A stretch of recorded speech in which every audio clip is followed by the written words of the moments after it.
Hello student, स्वागत है आपका मेरे यूट्यूब चैनल डेली इंस्पिरेशन में। तो कैसे हैं आप सब? आई होप अच्छे ही होंगे, पढ़ रहे होंगे। ठीक है, तो आज की वीडियो स्टार्ट करते हैं इंटेलिजेंस, बुद्धि टॉपिक के साथ। ठीक है, ये है क्या? पर्यावरण के साथ समायोजन करने की क्षमता है। बुद्धि क्या है? पर्यावरण के साथ समायोजन करने की क्षमता है। ठीक है, पॉइंट नंबर 2 क्या है? सीखने की क्षमता, यानी कि सीखने की क्षमता क्या होती है? बुद्धि होती है। अमूर्त तर्क को पूरा करने की क्षमता बुद्धि कहलाती है। ठीक है, अमूर्त तर्क को पूरा करने की क्षमता बुद्धि कहलाती है। इंटेलिजेंसिया शब्द से बना होता है जिसका अर्थ होता है समझना। ठीक है, अब बात करते हैं बुद्धि क्या है। समायोजन की क्षमता है, सीखने की क्षमता, क्रियात्मक पक्ष, अमूर्त तर्क को पूरा करने की क्षमता को बुद्धि कहते हैं। बीने क्या कहते हैं? बीने ने 1905 में कहा कि बुद्धि एक व्यक्ति की वह क्षमता है जिसके माध्यम से एक व्यक्ति अपने व्यवहार को एक उद्देश्य के प्रति निर्देशित कर पाता है। यानी कि अगर इसे शॉर्ट फॉर्म में कहें तो बुद्धि एक व्यक्ति के अपने व्यवहार को उद्देश्य उन्मुख करने की क्षमता है। ठीक, नेक्स्ट बात करते हैं TW वेकलर क्या कहते हैं? इन्होंने कहा कि बुद्धि एक ऐसी क्षमता है जिसके तहत व्यक्ति उद्देश्यपूर्ण सोचना, तर्कपूर्ण सोचना एवं वातावरण के साथ प्रभावपूर्ण ढंग से काम करेगा। ठीक है, उद्देश्यपूर्ण सोचेगा, तर्कपूर्ण सोचेगा और वातावरण के साथ अपना प्रभावपूर्ण ढंग से काम करता है। ठीक है, नेक्स्ट बात करते हैं बुद्धि लब्धि यानी कि IQ। इसका कॉन्सेप्ट किसने दिया? स्टर्म ने दिया। किसने दिया? स्टर्म ने। ठीक है, IQ का एक फॉर्मूला है, कौन सा होता है? मानसिक आयु अपॉन वास्तविक आयु मल्टीप्लाई 100। ठीक है, इसका फॉर्मूला किसने दिया था?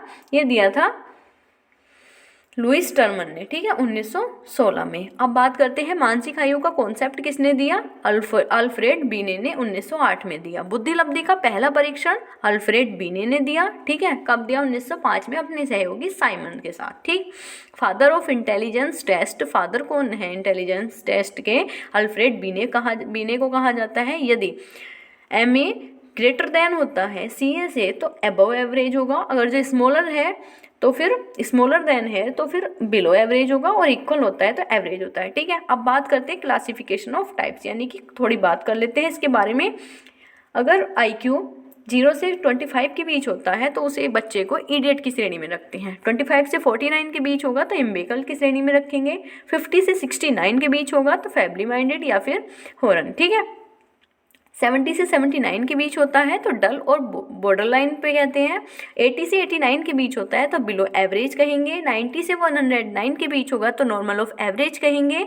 110 से 119 के बीच होगा तो अबव एवरेज कहेंगे, और 120 से 129 के बीच होगा तो सुपीरियर कहेंगे, और 130 से 139 के बीच होगा तो वेरी सुपीरियर कहेंगे, और 140 एंड अबव होगा तो उसे नियर जीनियस या फिर जीनियस कहते हैं। ठीक है, अब बात करते हैं बहुबुद्धि का सिद्धांत किसने दिया?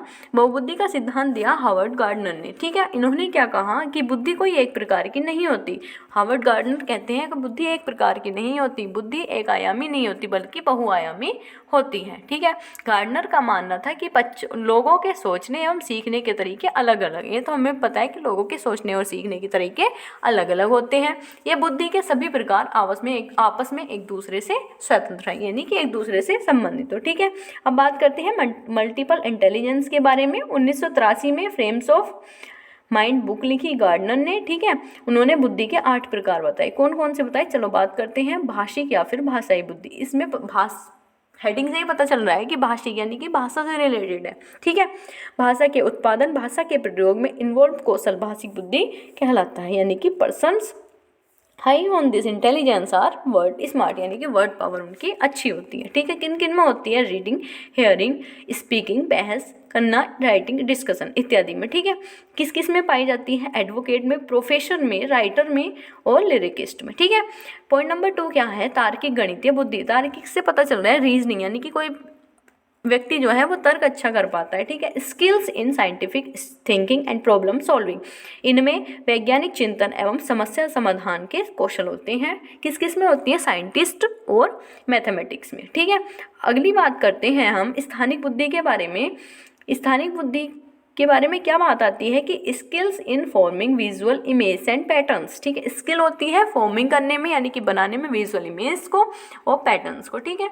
इंटीरियर डेकोरेट्स होते हैं, किन किन में होती है, पेंटर्स में होती है, आर्किटेक्ट्स में होती है और चेस प्लेयर में होती है, ठीक है। नेक्स्ट बुद्धि के प्रकार कौन सा है, संगीतीय बुद्धि, हमें पता चल रहा है म्यूजिक से रिलेटेड है, ठीक है। Sensitivity to musical rhythms and patterns, यानी कि म्यूजिकल रिदम्स में और पैटर्न्स में सेंसिटिविटी होती है। इसमें म्यूजिकल पैटर्न को प्रोड्यूस करते हैं, गाते हैं और लिखने का कौशल होता है। किस किस में होती है, म्यूजिशियन में होती है। नेक्स्ट बात कर लेते हैं शारीरिक बुद्धि की, using whole of or portions of the body flexibly and creatively, ठीक है। एथलीट्स होते हैं, dancers, sports players are likely to have such kind of intelligence, ठीक है। अब बात करते हैं अंतर्व्यक्तिक बुद्धि के बारे में। अंतर्व्यक्ति है, ठीक है, याद रखना, दूसरों की भावना, व्यवहार की भावनाओं को समझते हैं जब हम, ठीक है। जब हम दूसरों की भावनाओं को समझते हैं तो अंतर्व्यक्ति होती है। किन किन में होती है, जो सोशल वर्कर्स होते हैं, पॉलिटिशियंस होते हैं, साइकोलॉजिस्ट होते हैं, इनके पास इंटरपर्सनल इंटेलिजेंस होती है। और अंतःव्यक्तिक किस में होती है, खुद की भावनाओं को जो समझता है और इच्छाओं को समझता है वो अंतःव्यक्तिक बुद्धि वाला होता है। जीवन का अर्थ को जानते हैं, खुद के बारे में जानने की क्षमता इनकी हाई होती है, ठीक है। किस किस में होती है, फिलोसोफर में और स्पिरिचुअली इंक्लाइंड पीपल में होती है, ठीक है। अब बात करते हैं पर्यावरणिक बुद्धि की। प्राकृतिक वातावरण के प्रति जागरूक रहते हैं, ठीक है। शिकारी, किसान, नावक में अधिक होगी, इन्वायरमेंटलिस्ट, बॉटनिस्ट और जूलॉजिस्ट, ठीक है। इसी के साथ हमारी क्लास कंप्लीट होती है। अगर आपको क्लास अच्छी लगी हो तो लाइक, शेयर और कमेंट जरूर करें और चैनल को सब्सक्राइब जरूर कर लें और बेल आइकन को प्रेस कर दें, जिससे कि मेरी आने वाली सभी वीडियोज़ की आप पर सबसे पहले नोटिफिकेशन पहुंच जाए। इसी के साथ बाय बाय स्टूडेंट्स, पढ़ते रहिए अच्छे से। All the best for your upcoming exams. Bye bye, take care.